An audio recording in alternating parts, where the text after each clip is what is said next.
Halo dan selamat datang ke Bali.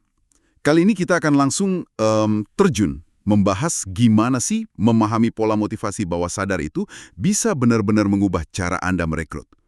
Sumber kita kali ini buku Words That Change Minds, khususnya bab 28 ya, tentang merekrut karyawan yang berkinerja. Nanti kita juga lihat contoh nyata deh. Ada analisis profil manajer produksi, terus juga trik bikin iklan lowongan yang wah, ampuh banget narik kandidat idaman. Jadi, misi kita dalam pembahasan kali ini, ya gimana ya bilangnya, mengupas tuntas gitu ya, bagaimana Language and Behavior Profile, atau kita sebut aja LAB Profile, bisa bantu Anda bukan cuma narik dan milih karyawan loh, tapi juga mempertahankan yang bintang-bintang itu. Yang jelas melampaui metode rekrutmen biasa deh. Anda mungkin pernah dengar cerita ini.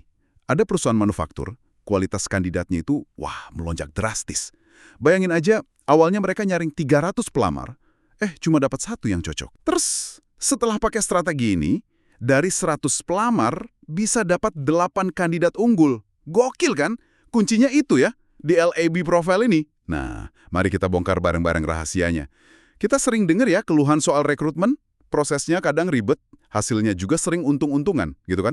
Malah di testimoninya, si Gary Megal bilang, coba aja dia punya buku ini dari dulu gitu ya. Mungkin bisa kurang tuh sakit kepala ngurusin personalia. Bahkan ada lagi Edward Lund, dia manajer telekomunikasi.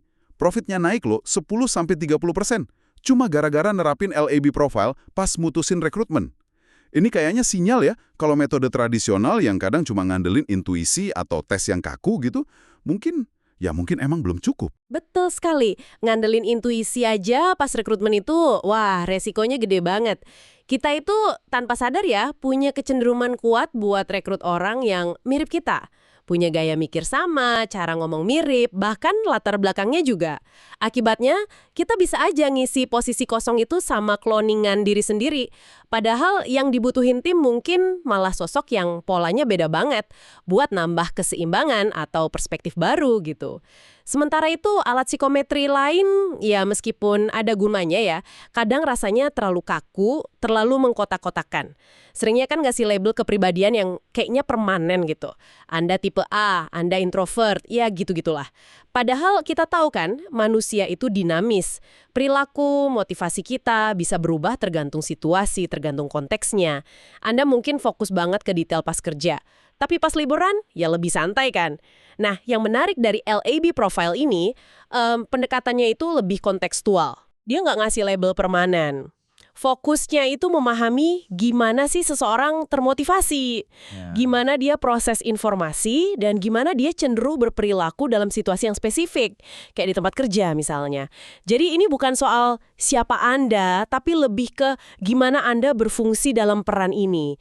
Pemahaman ini jadi lebih cair, lebih relevan sama kebutuhan di lapangan, gitu. Pola motivasi sama perilaku apa yang sebenarnya paling pas buat suatu pekerjaan? Kan nggak semua kerjaan sama ya. Mulai analisisnya dari mana nih? Nah, langkah pertamanya kita lakukan analisis jabatan atau job profile, ya. Pakai kerangka lab profiler. Ini lebih dari sekedar bikin daftar tugas harian loh. Kita perlu bedah tiap tugas, tanggung jawab utama, buat identifikasi pola lab profiler mana yang dominan, yang krusial buat sukses di peran itu. Misalnya nih, kita perlu ajukan pertanyaan-pertanyaan kunci, berdasarkan kategori di lab profiler. Untuk level misalnya, peran ini lebih butuh orang yang langsung gerak, ambil inisiatif, proaktif, atau justru yang teliti menganalisis, nunggu momen pas, baru respons, reaktif. Terus, untuk direction, fokus utamanya lebih kejar target, capai tujuan, toward, atau justru fokus ke cegah masalah, identifikasi risiko, selesain isu, away from. Lalu source, sepenting apa sih kemampuan ambil keputusan pakai standar internal, keyakinan sendiri, internal, dibanding kemampuan nerima dan adaptasi sama masukan dari luar, eksternal. Kemudian untuk reason. Peran ini nuntut patuh banget sama prosedur baku, procedures, atau justru ngasih ruang dan nuntut kreativitas buat cari cara baru, alternatif, pilihan, options. Dan jangan lupa juga decision factors. Gimana soal kebutuhan akan perubahan? Lingkungannya cenderung stabil, butuh konsisten sameness, atau ada ruang buat perbaikan, pengembangan, bertahap, sameness with exception, atau malah perannya di lingkungan yang dinamis, penuh perubahan drastis, tantangan baru, difference. Nah, memetakan jawaban dari pertanyaan-pertanyaan ini, itu bakal kasih kita semacam sidik jari motivasi dan perilaku ideal buat peran tersebut. Biar lebih kebayang, kita pakai contoh konkret aja ya dari buku Words That Change Minds. Posisi manajer produksi di perusahaan manufaktur. Tugasnya kan kompleks banget tuh. Mulai dari monitor laporan produksi harian, investigasi kalau ada salah produksi atau telat kirim, pastiin standar kontrol kualitas oke, ngurusin kepatuhan regulasi pemerintah yang sering ganti, nego harga sama jadwal ke pemasok, sampai supervisi perawatan fasilitas produksi. Wah, banyak banget ya tanggung jawabnya. Tepat. Dan kalau kita bedah tugas-tugas tadi pakai kacamata LAB profile, polanya mulai kelihatan kok. Contohnya tugas investigasi kesalahan produksi dan pengiriman, atau mastiin kontrol kualitas jalan sesuai standar. Itu kan jelas banget nuansa away from-nya. Fokus utamanya kan nemuin akar masalah, cegah kesalahan lagi, mastiin semua sesuai aturan. Sama juga kayak kepatuhan regulasi. Kalau negosiasi sama pemasok mungkin butuh seimbang ya, antara toward, pengen dapat harga bagus, deal untung sama away from, hindari rugi, pastiin pasokan aman. Ingat ya, LAB profile ini kan singkatan dari Language and Behavior Profile. Alat ini bantu kita identifikasi pola motivasi dan perilaku seseorang. Ya lewat bahasa yang mereka pakai, cara mereka jawab pertanyaan soal pengalaman mereka. Nah ini yang kita pakai buat analisis peran, dan nantinya buat analisis kandidat juga. Nah, berdasarkan analisis mendalam yang ada di buku untuk manajer produksi ini, profil idealnya itu nunjukin beberapa pola kunci yang penting banget. Yang paling dominan itu mainly away from. Ya, karena sebagian besar tanggung jawabnya memang fokus ke pencegahan masalah, penyelesaian isu, pemenuhan standar. Terus, dia perlu punya pola internal yang kuat. Harus bisa ambil keputusan cepat, tegas, berdasarkan penilaian sendiri. Apalagi pas ada masalah di lantai produksi kan, nggak bisa nunggu arahan melulu. Dan penting juga pola mainly procedures. Karena di manufaktur, ngikutin prosedur standar itu krusial banget buat jaga kualitas, keamanan, efisiensi. Tentu saja, ada pola-pola lain yang juga relevan sebagai pendukung. Misalnya butuh keseimbangan antara proaktif dan reaktif. Dia harus bisa inisiatif bikin perbaikan, tapi juga sigap respons masalah dadakan. Cakupan berpikirnya, idealnya mainly general, mampu lihat gambaran besar operasi produksi secara utuh. Walaupun ya beberapa tugas kayak investigasi error, pasti butuh fokus detail, alias spesifik. Untuk gaya kerja, pola proximity dianggap pas. Artinya, dia punya area tanggung jawab sendiri, tapi tetap perlu dekat dan interaksi rutin sama timnya di lapangan. Kalau kita tarik ke gambaran yang lebih besar lagi nih, penting juga lihat gimana profil ini nyambung dalam tim. Kalau si manajer produksi ini kuat banget di pola away from, fokus masalah ya, mungkin atasannya, direktur operasinya gitu, perlu lebih dominan di pola toward, fokus target dan pencapaian, biar tujuan besar perusahaan tetap dikejar, gitu kan? Jadi, analisis LAB profile ini nggak cuma buat satu posisi aja, tapi bisa bantu bangun tim yang sinergis, yang kekuatannya saling melengkapi. Tadi kan kita fokusnya analisis tugas-tugas pekerjaan ya, tapi kadang kita cari sesuatu yang lebih abstrak kan? Misalnya, kita butuh sosok yang punya kualitas diplomatis. Nah, gimana LAB Profile bisa bantu kita nerjemahin kualitas abstrak macam itu jadi pola perilaku yang lebih konkret? Nah ini pertanyaan bagus Memak dan sering muncul memang. Untuk kualitas abstrak kayak diplomatis gitu, kita bisa pakai proses yang di buku disebut guess and test. Tebak dan uji.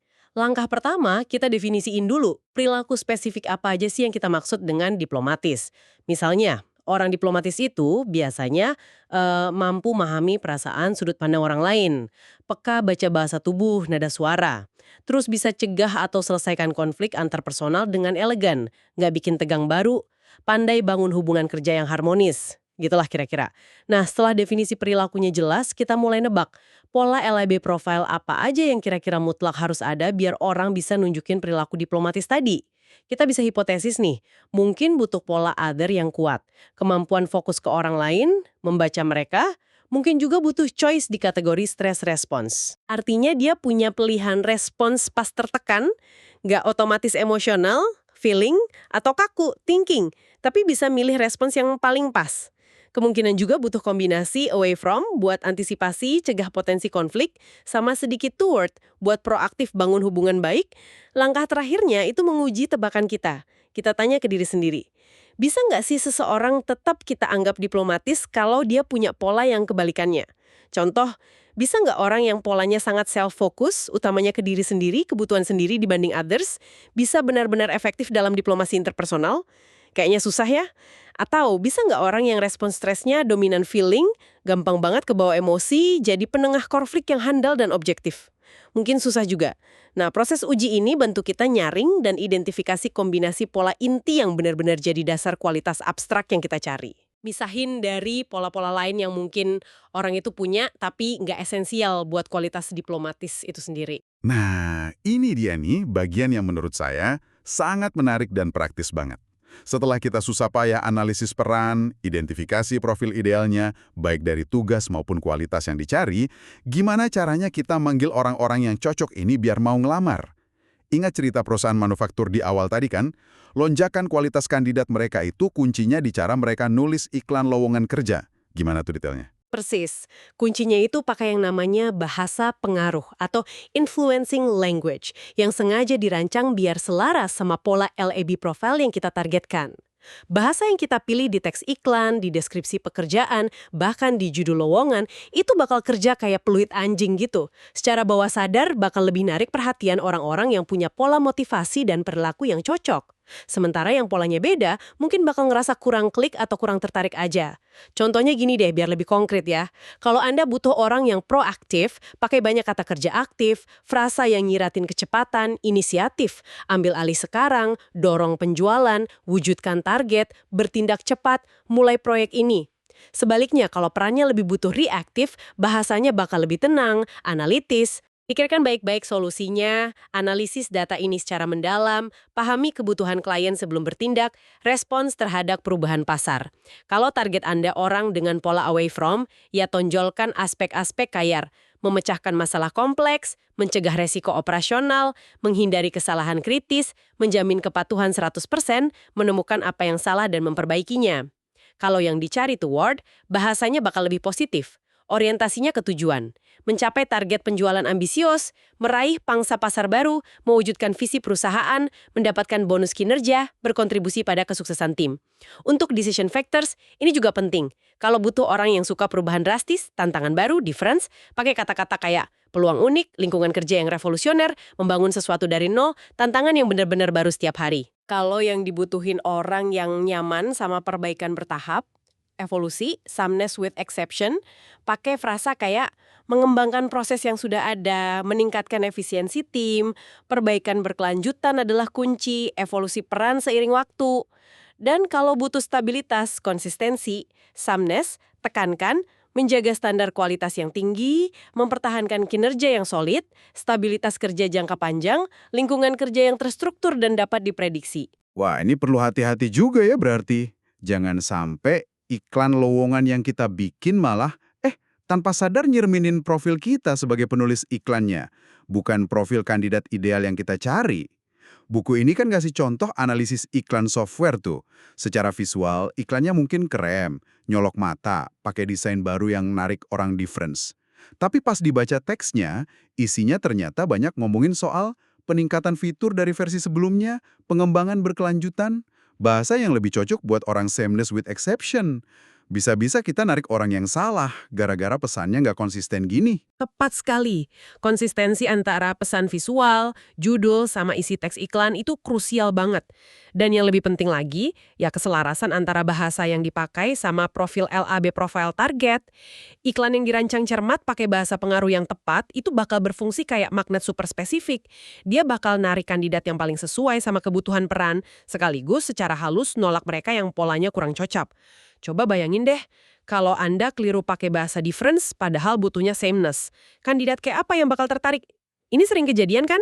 Nah, inilah penjelasan kenapa perusahaan manufaktur di contoh kita tadi bisa secara dramatis ningkatin rasio pelamar berkualitas mereka.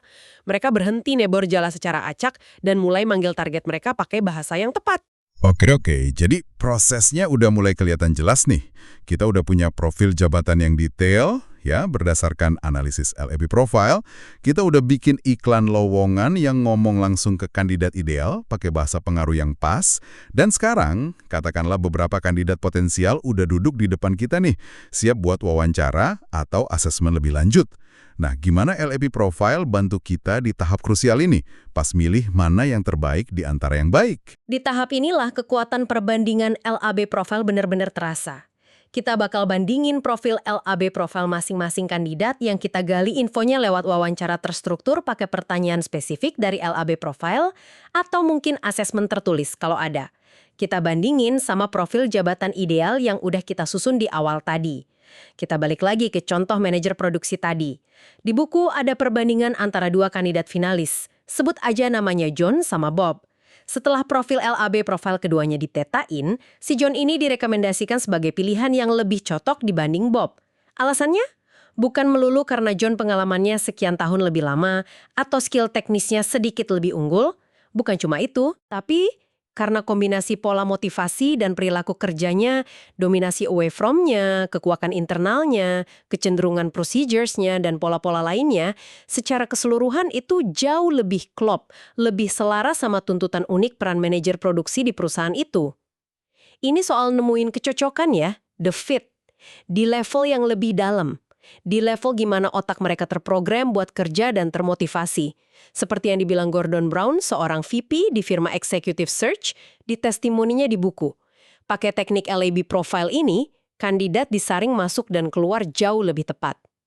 Maksudnya, proses seleksinya jadi jauh lebih akurat. Kita bisa lebih yakin kalau orang yang kita pilih itu bukan cuma bisa ngerjain tugasnya kompeten secara skill, tapi juga bakal termotivasi buat ngerjainnya dengan cara yang dibutuhin peran itu. Merasa cocok sama budayanya, sehingga kinerjanya bisa optimal dan kemungkinan dia betah di perusahaan juga lebih tinggi. Jadi kalau kita simpulkan nih, apa sih arti pentingnya semua ini? Singkatnya gini ya, LAB profile itu ngasih kita kayak lensa baru gitu, lebih tajam, lebih kaya detail, buat memahami apa sih yang sebenarnya ngegerakin orang di dalam konteks kerja mereka. Ini alat bantu yang lebih dari sekedar lihat CV, daftar skill, atau pengalaman kerja aja. Dengan pahami pola-pola motivasi dan perilaku ini, kita bisa definisikan kebutuhan peran dengan jauh lebih akurat. Terus bisa rancang iklan lowongan yang kerjanya kayak laser gitu, narik talenta yang pas. Dan ujung-ujungnya, ya bikin keputusan rekrutmen yang lebih cerdas, lebih berbasis data perilaku. Hasil akhirnya, ya tentu aja, peningkatan kinerja individu dan tim, kolaborasi lebih mulus, dan berkurangnya drama atau sakit kepala personalia gitu kan. Dan relevansinya buat Anda itu luas banget. Jelas, ini berguna banget kalau Anda terlibat langsung di proses rekrut, bangun tim, atau kelola orang. Tapi, pemahaman soal LAB profiling ini juga berharga banget loh buat refleksi diri. Di buku kan ada contoh analisis profil dua individu, Bill X sama Claudia Y. Itu nunjukin gimana kalau kita paham pola motivasi dan gaya kerja diri sendiri, itu bisa kasih pencerahan luar biasa soal jenis kerjaan, peran, atau lingkungan kerja kayak apa yang paling pas buat kita. Di mana kita bisa ngerasa paling klik, paling produktif, paling termotivasi. Sekaligus, kalau kita paham pola orang lain di sekitar kita, itu juga bisa drastis ningkatin kemampuan kita komunikasi, mempengaruhi, dan kolaborasi sama mereka secara lebih efektif. Nah, sebagai penutup diskusi kita kali ini, coba deh luangkan waktu sejenak buat mikirin lingkungan kerja Anda sendiri. Atau mungkin sebuah peran spesifik yang Anda kenal betul. Pola motivasi tersembunyi apa, entah itu tarik-menarik antara proaktif vs reaktif, fokus ke tujuan towards vs fokus ke masalah away from, ngandelin diri sendiri internal vs ngandelin orang lain eksternal, ikutin aturan, procedures, vs cari pilihan options, yang mungkin selama ini, tanpa disadari, jadi kunci sukses seseorang atau tim. Atau sebaliknya, malah jadi sumber konflik, miskomunikasi, frustrasi yang nggak kelar-kelar. Kira-kira apa ya yang bakal berubah kalau Anda mulai lihat dinamika orang dan pekerjaan di sekitar Anda pakai kacamata LAB profile ini? Terima kasih sudah menyimak pembahasan mendalam kita tentang merekrut karyawan bintang dengan LAB profile. Sampai jumpa di kesempatan berikutnya.